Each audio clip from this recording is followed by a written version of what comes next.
गडचिरोली जिल्ह्यातील गडचिरोली, अहेरी, आरमोरी या 3 विधानसभा क्षेत्रात 972 मतदान केंद्रे आहेत। त्यातून 211 मतदान केंद्र जे आहेत ते नक्षलग्रस्त भागातील आहेत आणि नक्षलग्रस्त भागातील मतदान केंद्रावर मतदान पथके पाठवण्यात येत आहे आणि हे मतदान पथके हेलिकॉप्टरने पाठवण्यात येत आहे। आणि गडचिरोली जिल्ह्यात निवडणूक घेणे म्हणजे जिल्हा प्रशासनासमोर नेहमीच एक मोठं आव्हान असतो आणि या आव्हानाला समोर जातो गडचिरोली जिल्हा प्रशासन नेहमीच शांततेत निवडणूक घेत असतो।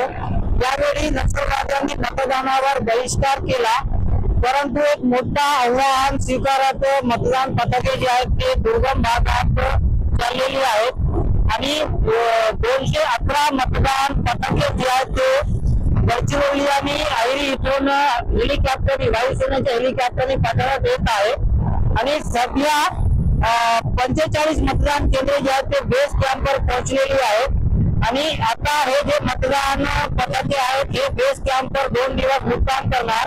तिथून पायदळी प्रवास करून जे आहेत मतदान पथके बेस कॅम्प करून पायदळी मतदान केंद्रापर्यंत पोहोचणार आणि सध्या मतदान पथकाला पोहोचण्याचे काम जे आहे ते सध्या सुरू आहे आणि गडचिरोली जिल्ह्यात सर्वात जास्त मतदानाची टक्केवारी व्हावी यासाठी नेहमी जिल्हा प्रशासन प्रयत्न करीत असतो।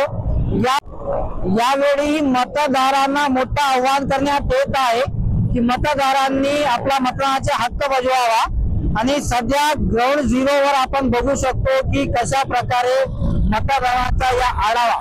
कॅमेरामॅन सोहेल पठाण सोबत मेमदूर खान, TV9 गडचिरोली।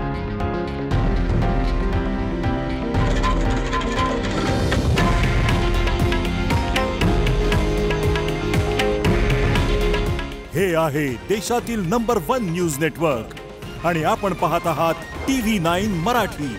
काळजी तुमची, हित महाराष्ट्राचं।